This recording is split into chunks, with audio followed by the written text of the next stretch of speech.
Hello friend, स्वागत है हमारे यूट्यूब चैनल में। जो हम लोग बिहार विद्युत विभाग के टेक्नीशियन ग्रेड 3 का जो सेट बनाते हैं, उसी सेट का आज 20वां सेट है। 20वां नंबर सेट हम लोग आज बनाएंगे। तो आइए हम लोग स्टार्ट करते हैं सेट नंबर क्वेश्चन नंबर पहला से। तो देखिए यहाँ पे क्वेश्चन नंबर पहला है कि हिंदी साहित्य के इतिहास में किस काल को वीर गाथा काल भी कहा गया है। तो ये हो जाएगा आपका आदिकाल। आगे है आषाढ़ का एक दिन नाटक के रचयिता है। आषाढ़ का एक दिन के रचयिता है तो मोहन राकेश। अब नेक्स्ट है दोस्तों, इनमें से स्पर्श व्यंजन का वर्ग कौन सा है। तो स्पर्श व्यंजन का वर्ग जो है इसमें आपका क त च, ये आपका सभी हो जाएगा। नेक्स्ट है यथाशक्ति में कौन सी समास है। यथाशक्ति में दोस्तों आपका जो है अव्ययी भाव समास है। किस विकल्प में संधि विच्छेद सही नहीं हुआ है। तो किस विकल्प में संधि विच्छेद सही नहीं हुआ है, तो दोस्तों आपका जो है ऑप्शन नंबर बी है, नारायण का नर जोड़ अयन में संधि विच्छेद सही नहीं हुआ है। तो आगे हम लोग अब आगे है 5 नंबर का, आप लोगों को बता दिए कि 5 नंबर का आंसर जो हो जाएगा नर जोड़ अयन जो है ये संधि विच्छेद जो है आपका गलत है। तो आइए अब आगे देखते हैं, हम लोग क्वेश्चन नंबर 6 पे चलते हैं। क्वेश्चन नंबर 6 पे चलते हैं। निम्नलिखित में से सही वर्तनी होगी। निम्नलिखित में से कौन सी सही वर्तनी है। तो अनुवांशिक सब लिखा हुआ है, सब अनुवांशिक लिखा है। तो निम्न में से कौन सा सब सही है। तो अनुवांशिक मतलब आप ऑप्शन नंबर ए जो है आपका सही है। अब निम्नलिखित में तीक्ष्ण शब्द के विलोमार्थी शब्द का चयन करो। तीक्ष्ण का विलोमार्थी शब्द क्या है। तो ये तृप्ति है। आगे है जाके पाँव न फटे विवाह सो क्या जाने पीर पराई का अर्थ क्या होगा। जाके पाँव न फटे विवाह सो क्या जाने पीर पराई का अर्थ है जिसके ऊपर बीतती है वही जानता है। कर्ण का तद्भव रूप क्या है। कर्ण का तद्भव रूप कान है। आगे निम्न में कौन सा शब्द अलंकार नहीं है। तो निम्न में से कौन सा शब्द अलंकार नहीं है। तो ये उपमा जो है शब्द अलंकार नहीं है। आगे है स्टेबल का, यहाँ पे स्टेबल का आपको एंटोनिम्स, स्टेबल का एंटोनिम्स होगा जो आपका यहाँ पे सी होगा, सी होगा। आगे है द रूप ऑफ, हम लोग 12 नंबर में देखेंगे इसमें फिर the roof dash is waiting of the snow. The roof क्या है, तो स्नो क्या होगा यहाँ पे रूफ द। तो यहाँ पे जो हो जाएगा आपका आंसर हो जाएगा option number A, claps under the हो जाएगा। यहाँ पे दिया हुआ है इसका प्रेसिडेंट गिवन आइटम से दिया हुआ है बरी the hatchet and be friends again let's hope they will बरी, यानी कि इतना का हम लोग को आइटम खोजना है। तो इसका हम लोग को आंसर हो जाएगा ऑप्शन नंबर ए 4 हो जाएगा, फॉरगेट पास्ट स्क्वायरल हो जाएगा, क्वायरल्स हो जाएगा। अब इसमें कह रहा है कि डार्क हॉर्स का अर्थ क्या होगा। तो डार्क हॉर्स का जो आइटम्स हो जाएगा इसका हो जाएगा option number B, an unexpected winner. Select the wrongly spelled, इसमें कौन है सिलेक्ट द रॉन्गली स्पेल्ड जो है आपका रिसीव है। अब यहाँ पे रीजनिंग सेक्शन में हम लोग देखेंगे। तो रीजनिंग सेक्शन में जो है आपका उपयुक्त श्रृंखला में बाएं से 15वें पद के बाएं से छठा पद क्या होगा। तो बाएं से 15 होता है आपका, बाएं इधर से होगा तो बाएं से 15वां काउंट करेंगे 1 2 3 4 5 6 7 9 10 11 12 13 14 15। बाएं से 15वां आपका हो गया। तो बाएं से 15वें पद के बाएं से छठा पद क्या होगा। बाएं से छठा पद क्या होगा। तो बाएं से छठा पद फिर हम आएंगे यहाँ पे बाएं की तरफ चलेंगे छठा पद। तो 1 2 3 4 5 6 यानी कि हमारा हैच होगा छठा पद। तो ऑप्शन नंबर हमारा बी हो जाएगा। आगे कथन में यहाँ पे कथन दिया गया है कि कुछ हीरे पत्थर हैं। कुछ हीरे क्या है, यहाँ पे हीरा है। तो कुछ हीरा क्या है, पत्थर है। सभी चट्टानें पत्थर है, सभी चट्टान इसके अंदर आ जाएगा तो पत्थर हो जाएगा। तो निष्कर्ष क्या निकलता है कि कह रहा है कि निष्कर्ष में आपका कोई चट्टान हीरा नहीं है, कोई चट्टान हीरा नहीं है, ये गलत है। कोई चट्टान आपका हीरा नहीं है, ये गलत है। कह रहा है कि सभी हीरा के पत्थर, हाँ सभी हीरा के पत्थर होने की संभावना हो सकती है, सभी हीरा के पत्थर होने की संभावना हो सकती है।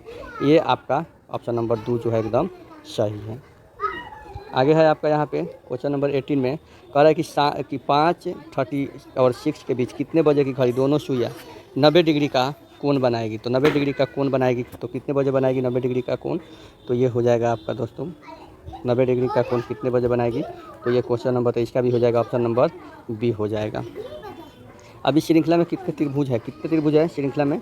तो कितने त्रिभुज है दोस्तों। तो इस श्रृंखला में आप काउंट कर लीजिएगा 40 त्रिभुज है, क्योंकि 8 इसमें होता है, 8 इसमें होता है, 8 इसमें होता है, 8 इसमें होता है। 32 हो गया। अब 32 इसमें हो गया। तो देखिए अब 32 हो गया तो फिर यहाँ से काउंट कीजिए, यहाँ से एक इधर हो गया, यहाँ से एक इधर हो गया, ठीक है।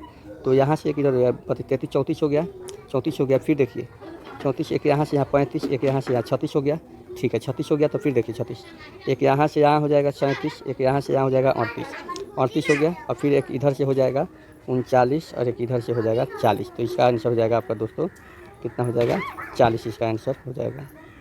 अब आता है ऑप्शन क्वेश्चन नंबर बी। यहाँ पे क्या होगा, तो क्वेश्चन नंबर बी में तो यहाँ पे देखिए 5 चौका 20, 20 दूना 40, ठीक है 5 चौका 20, 20 दूना 40, वैसा ही हो जाएगा 3 3 9 9 5 45, 4 4 4 4 चौके 24, इसका आंसर हो जाएगा आपका 24। आगे है 5 कुर्सियाँ L M N P Q R एक के ऊपर एक रखी हुई है।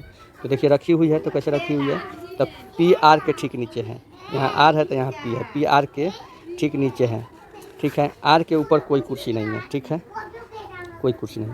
एम एल के ठीक नीचे है, एल जो है एम के ठीक नीचे तथा के ठीक ऊपर है, के ठीक ऊपर है, आर के ऊपर कोई कुर्सी नहीं है। एल के नीचे कितनी कुर्सियाँ हैं, तो एल के नीचे जो है आपकी हो जाएगी दोस्तों, एल के नीचे आपकी एल एम पी आर है, एल एम पी और के भी इसमें के एल एम पी। तो इसमें जो है देखिए फिर से हम लोग देखते हैं इसको, यहाँ से फिर से देखिए कह रहा है यहाँ पे कि पी आर के ठीक नीचे है, तो यहाँ पे आर बनाएंगे, यहाँ पे पी बनाएंगे, पी आर के ठीक नीचे हैं, ठीक है। एम एल के ठीक नीचे हैं, एम एल के ठीक नीचे हैं, नीचे है तथा के ठीक ऊपर है, के ठीक ऊपर है। एम जो है एल के ठीक नीचे है लेकिन के ऊपर है। आर के ऊपर कोई कुर्सी नहीं है, आर के ऊपर कोई कुर्सी नहीं है, तो एल के नीचे कितना, यही दुगुना कुर्सी हो जाता है, इसीलिए इसका आंसर हो जाएगा 2 नंबर।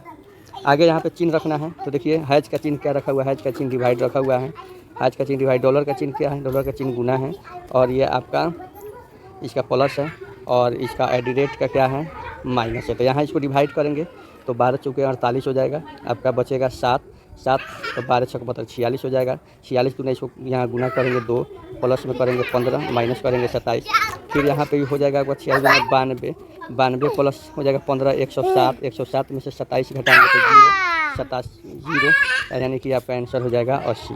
क्या हो जाएगा आपका आंसर 80 हो जाएगा। देन आरेख का चयन करें, निम्नलिखित वर्गों के संबंधों को सबसे अच्छा कौन दर्शाता है। तो यहाँ पे है कोशिका, सेल, संगठन और अंग। तो कोशिका, सेल, संगठन और अंग क्या हो जाएगा, तो ये हो जाएगा कोशिका, सेल और संगठन, सेल संगठन में कोशिका, कोशिका में अंग, अंग में सब चीज़ हो जाएगा। एक पासे की 4 स्थितियाँ दर्शाई गई है, डी के सामने क्या होगा।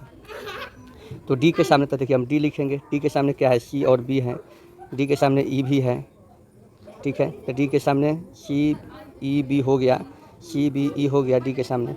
तो हमारा आंसर क्या होना चाहिए आपका, तो हमारा आंसर चाहिए डी के सामने क्या होना चाहिए, ए होना चाहिए। आगे है 25 नंबर क्वेश्चन क्या कहता है। तो 25 नंबर क्वेश्चन में यहाँ पे देखिएगा, यदि इसका रिलेशन है, ब्लड रिलेशन है, इसको आप लोग बनाइएगा तो आ जाएगा, तो इसका ऑप्शन नंबर सी हो जाएगा। आगे है निम्नलिखित में से कौन सा युग में सही सुमेलित है। तो कौन सा युग में सही सुमेलित है, तो आपका बी नंबर जो है आपका सही सुमेलित है। बांडीवास का युद्ध जो है फ्रांसीसी विरुद्ध ईस्ट इंडिया कंपनी के साथ हुआ था। अफगानिस्तान के प्रति एक जोश भरी अग्र नीति का अनुसरण करने वाला गवर्नर जनरल कौन था, तो ये आपका लिटन था। भारत अवस्थित क्या है, भारत की अवस्थित क्या है, तो भारत की अवस्थित जो है ऑप्शन नंबर सी है। अक्षांश 4 डिग्री 8 डिग्री 4 सेकेंड उत्तर से 37 डिग्री 6 सेकेंड उत्तर तथा देशांतर 68 डिग्री 7 सेकेंड से पूर्व से 97 डिग्री 25 सेकेंड पूर्व के मध्य है। नेक्स्ट है यहाँ पे आप लोग देखिएगा, कह रहा है यहाँ पे कह रहा है कि आपके भारत के संविधान में पुरुषों तथा महिलाओं द्वारा समान कार्य के लिए समान वेतन देने को बढ़ावा देने के लिए कोई उपलब्ध नहीं है। भारत के संविधान में पिछड़े वर्ग को परिभाषित नहीं किया गया है, उपरोक्त कथन कौन सा सही है, इनमें से कौन से सही है, तो ये हो जाएगा आपका ऑप्शन नंबर बी केवल 2 सही है। इस अनुच्छेद के तहत पंचायतों को संवैधानिक दर्जा दिया गया है, तो किस पंचायतों के तहत, पंचायत नंबर बी के तहत। निम्नलिखित में से कौन सा कथन अस्थायी विनिमय दर के लिए उचित है, कौन सा है अस्थायी विनिमय दर के लिए, तो यहाँ बी ऑप्शन नंबर बी हो जाएगा। यह मांग आपूर्ति की बजाय शक्तियों द्वारा निर्धारित किया जाता है, ऑप्शन नंबर बी हो जाएगा। यहाँ पे बिहार के साथ भारत के कितने राज्य सीमा लगती है, तो बिहार के साथ भारत की कितने राज्य की सीमा लगती है, तो 3 राज्य की। आगे विश्व बैडमिंटन चैंपियन 2026 का आयोजन कहाँ किया जाएगा, तो ये जो है आपका भारत में किया जाएगा। आगे किंग्स ऑफ फायर के लेखक कौन है, तो किंग्स ऑफ फायर के लेखक सबको जानता है, APJ अब्दुल कलाम आज़ाद हैं। यहाँ पे देखिएगा कॉलम एक्स और वाई का मिलान करें, कॉलम एक्स और वाई का मिलान करना है, तो यहाँ पे देखिए कह रहा है कि कृष्णा, यहाँ पे कृष्णा क्या होगी, तो कृष्णा हो जाएगी, कृष्णा का महाबलेश्वर, गोदावरी का क्या हो जाएगा, तो गोदावरी का हो जाएगा आपका, गोदावरी का कृष्णा का महाबलेश्वर हो जाएगा और गोदावरी का हो जाएगा आपका नासिक, गोदावरी का नासिक हो जाएगा। ब्रह्मपुत्र का आपका हो जाएगा सांगपो और नर्मदा का हो जाएगा अमरकंटक, यानी कि ऑप्शन नंबर ए में ये सब मिल रहा है, तो हमारा ये नंबर आंसर हो जाएगा। निम्न में से क्या ईमेल संबंधित प्रोटोकॉल नहीं है? क्या ईमेल संबंधित प्रोटोकॉल नहीं है? तो FTP। निम्न में से कौन सा उपयोगिता सॉफ्टवेयर नहीं है? कौन सॉफ्टवेयर नहीं है? तो ये हो जाएगा डी, नोटपैड। एक डैश में चुंबकीय डिस्क होती है जिसे प्लेटफॉर्म कहा जाता है, जो डेटा रिकॉर्ड और स्टोर करता है, उसे क्या कहते हैं? तो उसे हार्ड डिस्क ड्राइव कहते हैं, हार्ड डिस्क ड्राइव कहते हैं।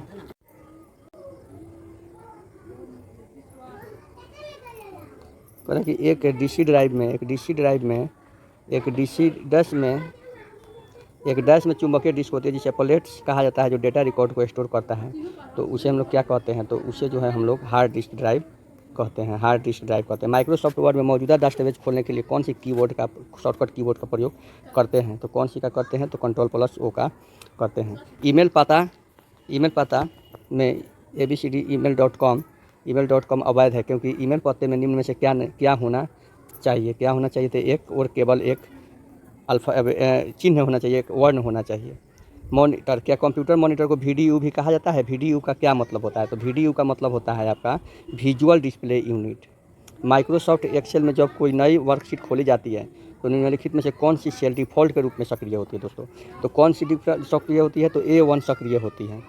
विंडोज सिस्टम की बूटिंग के बाद दिखाई देने वाली पहली स्क्रीन को क्या कहा जाता है? तो पहली स्क्रीन को बूटिंग के बाद जो पहली स्क्रीन दिखाई देती है उसे हम लोग क्या कहते हैं? तो उसे हम लोग डेस्कटॉप कहते हैं। अब 48 दिए गए विकल्पों में से विषम को ज्ञात कीजिए। दिए गए विकल्पों में से विषम क्या है? तो माइक्रोसॉफ्ट ऑफिस है। माइक्रोसॉफ्ट दस्तावेज में किसी एक शब्द का चयन करने के एक सही तरीका निम्न में से कौन सा है? तो आपका हो जाएगा निम्न में से कौन सा है? चुने गए जाने वाले शब्द पर डबल क्लिक करके। माइक्रोसॉफ्ट एक्सेस वर्कशीट के लिए सक्रिय सेल में डेटा को प्रदर्शित करने या संपादित करने के लिए F2 का उपयोग किया जाता है।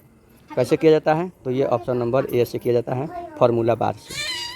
डैश एक इनपुट डिवाइस है जिसका उपयोग कंप्यूटर के भंडारण के लिए चित्रों, मानचित्रों और रेखाचित्रों को डिजिटल के रूप में परिवर्तित करने के लिए किया जाता है। तो इसका आंसर हो जाएगा आपका डिजिटाइजर। सी लैंग्वेज में फॉर्मेटिंग कैरेक्टर के पहले सिंबल होना चाहिए। क्या सिंबल होना चाहिए? तो ये जो है आपका परसेंटेज का सिंबल होना चाहिए। बीट संदर्भित करता है। बीट किसे संदर्भित करता है? तो बीट जो है आपका दहाई अंक से संदर्भित करता है। नए डाटा को रजिस्टर में लिखने की क्या क्रिया है? तो नए डाटा को रजिस्टर में लिखने की तभी संभव है जब रजिस्टर एक संचयक या निर्देश रजिस्टर हो। आगे दोस्तों, सर्वाधिक उपयोग की जाने वाली नामीय प्राथमिक वितरण वोल्टेज क्या है? तो क्या है? तो ये जो है आपका 11 kV है। छायांकित ध्रुव एकल प्रेरण मोटर का उपयोग डैश जैसे अनुप्रयोगों में किया जाता है। किस में किया जाता है? तो विद्युत घड़िया में किया जाता है। भूमिगत केबिल में भूमि की नमी के प्रवेश को रोकने के लिए केबिल में डैश की परत चढ़ाई जाती है। किसकी परत चढ़ाई जाती है? तो सी की परत चढ़ाई जाती है। शीशा एल्यूमिनियम की परत चढ़ाई जाती है। एक विद्युत केतली का शक्ति निर्धारण डैश के लिए बनाया गया है। शक्ति निर्धारण किसके लिए बनाया गया है? तो 2 kV से 3 kV के तक के लिए। आगे हैं, निम्नलिखित में से कौन सा लेजर प्रकाश का सबसे अच्छा वर्णक है? कौन सा लेजर? तो ये एकल वर्णी और समृद्ध। BH वक्र को किसके रूप में जाना जाता है? BH वक्र को चुंबकीयकरण वक्र के रूप में जाना जाता है।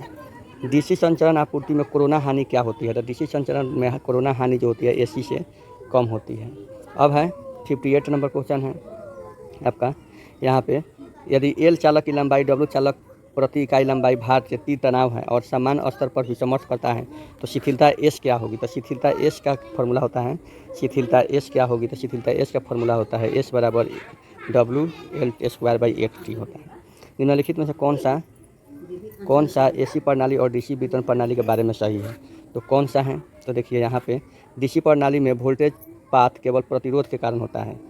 AC वितरण प्रणाली में वोल्टेज पात केवल प्रतिरोध के कारण होता है। AC वितरण प्रणाली में प्रेरकत्व के प्रभाव को हमेशा अपेक्षित किया जाता है। तो यानी कि ये जो है आपका 1 नंबर ही सही है, यानी कि ऑप्शन नंबर ए ही सही है। शिखर भार का आधार भार से अधिक होता है। शिखर भार आधार भार से अधिक होता है। शिखर भार आधार भार से अधिक होता है। आगे हैं, प्रतिदीप्ति के नियम के संदर्भ में निम्नलिखित में से कौन सा कथन सही है? तो कौन सा कथन सही है? तो यहाँ पे जो है आपका ऑप्शन नंबर डी सही है। प्रतिदीप्त ज्योति तीव्रता के वर्ग के अनुक्रमानुपाती होता है, पर स्रोत की सतह की दूरी व्युत्क्रमानुपाती होता है। नेक्स्ट है तुल्यकालिक मोटर की सहायक मोटर परिवर्तन के बारे में निम्नलिखित कथनों पर विचार करें। तो देखिए यहाँ पे 3 फेज संयोजन प्रेरण मोटर का उपयोग सहायक मोटर के रूप में किया जाता है।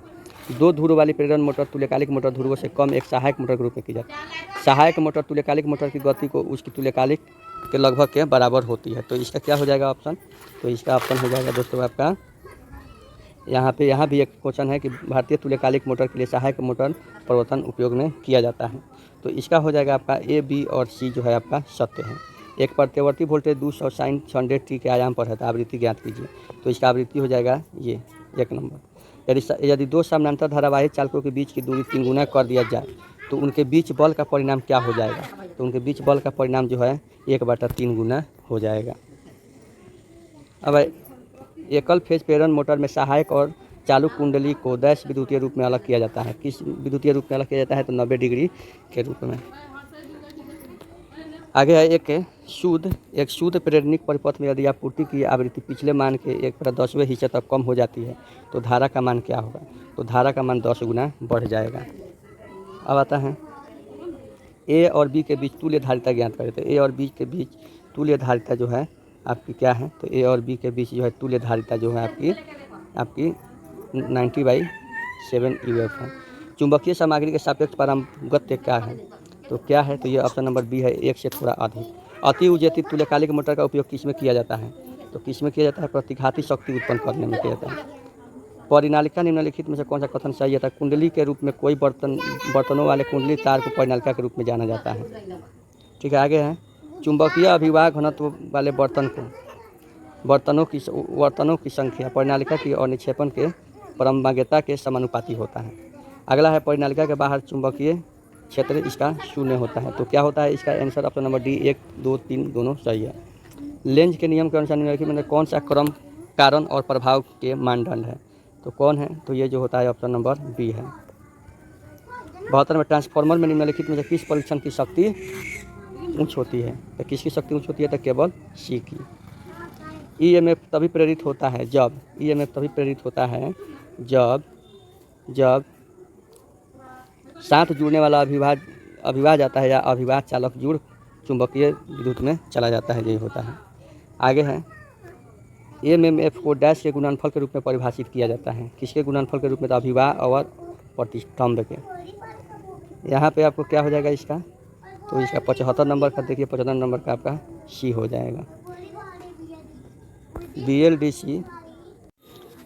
बीएलडीसी मोटर का कार्य सिद्धांत क्या है? तो बीएलडीसी मोटर का कार्य सिद्धांत है लॉरेंट बल का नियम। यहाँ पे 3 AS की दर से धारा परिवर्तित करने पर 150 वोल्ट को प्रेरित वाली कुंडली के प्रेरण की गणना कीजिए। तो क्या होगा? इसका 50 हर्ट्ज हो जाएगा। आगे है आपका साइन तरंग के विषय में निम्नलिखित में कौन सा कथन सत्य नहीं है? तो कौन सा कथन सत्य नहीं है? तो सी सत्य नहीं है। प्रति सेकंड होने वाले चक्रों की संख्या को आवर्तकाल कहते हैं, ये सही नहीं है। कठोर चुंबकीय पदार्थ में शिथिल लूप का क्षेत्रफल होता है, क्या होता है? तो बड़ा होता है। यहाँ पे देखिए ये आपका जो है न्यूमेरिकल है, इसमें क्या कह रहा है इसको आप लोग बना करके, हम आशा करते हैं कि आप लोग बना करके कमेंट बॉक्स में जरूर ही इसका आंसर डालेंगे। एक छोटी सी संचरण लाइन की लंबाई क्या होती है? तो संचरण लाइन की लंबाई जो होती है 80 किलोमीटर तक होती है। पारगम्यता की एसआई इकाई क्या है? पारगम्यता की एसआई इकाई जो है हेनरी प्रति मीटर है।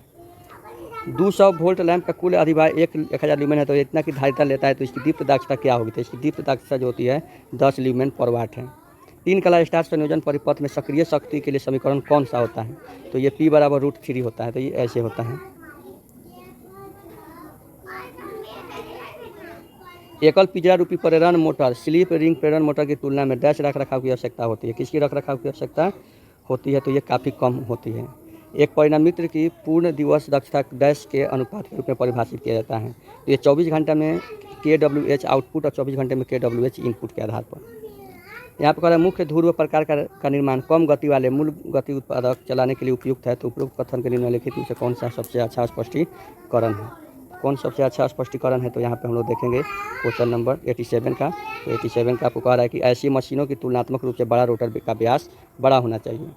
आगे है इकाई शक्ति कारक वाले प्रत्यावर्ती में आर्मेचर प्रतिक्रिया के बारे में निम्नलिखित में कौन सा कथन सत्य नहीं है? तो ये हो जाएगा option number C. 30 degree phase विस्थापन के साथ प्रत्यावर्ती के स्टेटर धारा अभिवाह का वितरण, ये हो जाएगा।